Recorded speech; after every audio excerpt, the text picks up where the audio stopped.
Welcome to the Buck Brief, everyone. Two things to talk about today, the border and Barbie. Let's start with the border. As you know, 25 states, or as you may know, 25 states have decided that they are siding with Texas in this dispute over razor wire. Now, the razor wire is just a component of this. You have to put this into the context of what's really going on. You have almost 7 million illegals piling into the country, doing so through the illegal act of crossing into the United States without permission to do so, and then the further illegal act of often lying about their circumstances so that they can then pretend to be asylum seekers. There are millions of single adult males who are doing this. So it is a dramatic escalation of what we saw even under the Obama years and into the Trump years before it was fixed, where you had unaccompanied minors. Remember that? The children and women and children at the border. Now it's just men showing up in their 20s, their 30s, their 40s, who are also being let free into the United States after their illegal entry. This is a disaster for the country. It's destroying budgets of major cities like New York. And yet the Biden administration is in this position where they don't want it to stop, but they can't say that out loud. They want this to continue on. Their base demands that it continue on. That's one component of it. But also, over the long run, they know that changing the demographics of this country is going to change the political future and really the overall destiny of the United States. And people sometimes are told that this is xenophobic, and they cringe at the mere mention of changing the demographics of this country. It's from people all over the world. This isn't about any one race, any one nationality, any one anything. It's about what is it to be an American. You know, we're told constantly how valuable it is to be an American citizen and how special we are, how lucky we are to be Americans. And yet they're giving away Americanness in essence, de facto Americanness, to people who are coming into the country by the millions. Never mind the million legal immigrants we take in a year. They're coming in the right way. But in addition to the million legal immigrants we take, we are now on a track to have 2 million illegals a year for each of the 4 years of Biden's term. The situation is unsustainable. And so that brings me to the razor wire. Texas has not been told that they cannot put razor wire down. That's not what the Supreme Court has said. What has happened is the Supreme Court has removed the federal court injunction against Border Patrol from removing this razor wire itself. So, okay, they can remove it, but Texas can keep putting it down there. Now, this will probably force other legal challenges as well, and it may well go against the state of Texas, but it forces everyone to see what's really going on here. It forces the American people to, at least anyone who cares at all about our future, anyone who's even vaguely paying attention, that Biden is strongly on the side of illegal immigration, wants this to continue. The Democrat Party is an open borders, pro-amnesty, lawless nullification of our immigration laws party.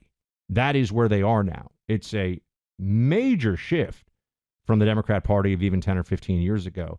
Now, I think they still believed all the same things in their minds, but what they were saying out loud was very different. Now, the whole thing is a joke, and we can see it's a very unfunny joke, but immigration processing and all of this, all of our immigration laws, they just ignore it. Because they believe there'll be no consequences for ignoring it. And I think one of the most important things that Donald Trump could do right now as the presumptive Republican nominee is just hammer this issue. I think he should go down to the border. I think Trump should do a visit down there himself. I think that he should give a speech where he lays out for the American people not only how he's going to secure the border. What does that really mean? People need to be able to come and go. It doesn't mean lock down the border. Because there we have legal trade, we have legal immigration, we have people coming back and forth, we have people who actually work on one side of the border and then go home on the other. So you can't lock down the border. Securing it means you stop the illegal entries. But what about, so that's one piece, but what about all the illegals who are already in the country? This is where the deportation piece becomes so important. Trump needs to lay out, he talked about building a wall. Obviously, he's going to say he's going to finish the wall, which was started under his tenure. Which is part of securing, but then enforcing the law as it pertains to illegals and all of the deportations that are necessary. That needs to become another critical piece of all of this. So I think that President Trump should give a speech in which he says, this is what we're going to do. And let's attach a number to it. How many people is Trump going to deport who are in this country illegally year one? Keep in mind, in other administrations and other years, now they play some games with the numbers, but they've been deporting 100,000, 200,000, 300,000, something like that in the neighborhood of those numbers. I think 150, maybe 200,000 would happen in other years. But this number needs to be in the millions. It needs to be 1 million, 2 million for this to really have an effect. And that would do two things. One, it would deal with the illegals who are already taking resources from Americans in this country. And two, it would change the considerations. It would change the incentive structure for people to continue to come here illegally.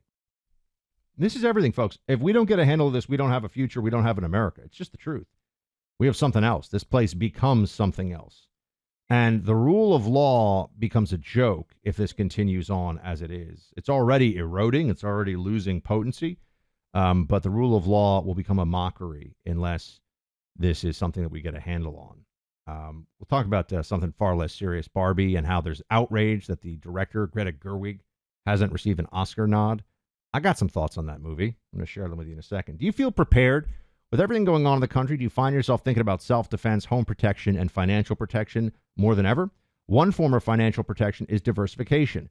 Gold has often been used to protect assets against inflation. It's a global reserve asset, and countries are buying massive amounts of gold as a hedge against possible financial collapse. It's time to protect yourself and invest in gold. I've been buying from the Oxford Gold Group for years. They'll help you understand why you need gold in your 401k or why you should have gold on hand. It's easy. It's simple. The Oxford Gold Group is there to help. Visit oxfordgoldgroup.com/free and order the investment guide or make a purchase of precious metals and earn up to $2,500 in free gold. That's oxfordgoldgroup.com/free. oxfordgoldgroup.com/free. oxfordgoldgroup.com/free. All right. I just because I needed to be able to speak about it with having seen some of it, I couldn't get through it all. I tried to watch with my wife, Carrie, the Barbie movie. And the fact that I think Ken, played by Ryan Gosling, he gets a Best Supporting Actor nod. This has now created, oh my gosh, the movie about the patriarchy is actually reinforcing the patriarchy. You're seeing this is all this panic online, and the very online left in particular, the libs, they're freaking out about this. Yeah, it's a terrible movie. And the Barbie movie is garbage. It is a garbage, stupid, snide, unhappy misery process to watch that movie. It is awful. There is no redeeming quality. It is not funny. It is not cute. It is not clever. But what you see is the power of cultural propaganda in our society. And the only thing that I can compare this to is Hamilton. Which I also watched when it was, I didn't go see it in the theaters, but I watched a screening of it.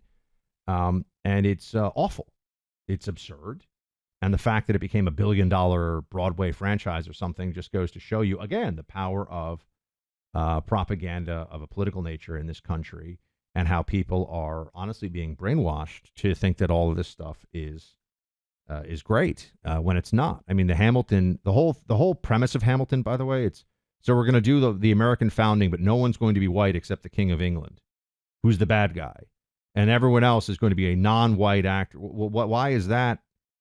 What is this? Like, what is that supposed to symbolize, or what is that supposed to tell us? I know a lot of people they throw out all these answers. Oh, diversity is our strength. Yeah, but just put that aside, even the politics of it for a moment, to people like it because they like the politics. The reality of it as a piece of artwork, Hamilton is trash. It's just not good. The singing, the rap songs or whatever, it's not good. I sat there saying, I can appreciate, I don't like the messaging really in, what's that Korean movie that won Best Picture, Parasite.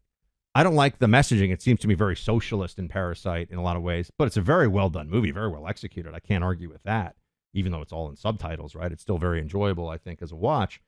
But Hamilton is just as art trash. And Barbie is also in that category. It's bizarre.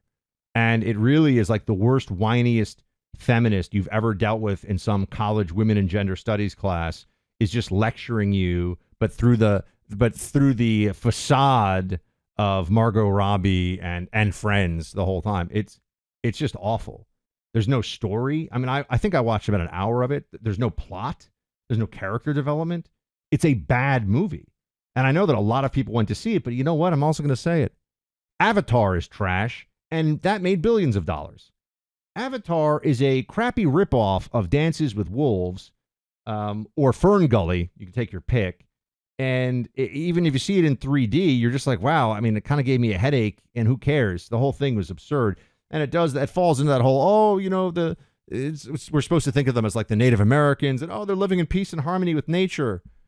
You didn't see this probably in a lot of places. They just uncovered a Native American mass grave from the 1400s in this country, from a mass slaughter of a village. That stuff actually happened. The Aztecs, there were mass murders in warfare of extermination of the native population against each other in this country. But we showed up, and unfortunately we had diseases that their immune systems couldn't handle. And so that was what actually caused most of, like 95% of the Native American deaths across the Americas. And yet you never hear that from people, but that is the truth. Anyway, yeah, that's Avatar is a terrible movie, even though it made $1 billion. I don't care. I mean, art, you're allowed to have whatever opinion you want, and I'm right, and these movies are garbage, and Barbie was garbage. So I'm glad to be here to speak the truth. Hamilton was trash as well. But people, the Avatar thing is more just people are like, oh, it's, the special effects or the special like 3D, that's a different thing. That's not really so much the politics. But that's why Hamilton and Barbie is the Hamilton of movies, or Hamilton is the Barbie of Broadway shows. It's just all PR and politics, and everyone's like, I have to like it or else people will think I'm a bad person. No, you're not. It's just bad. It's just bad.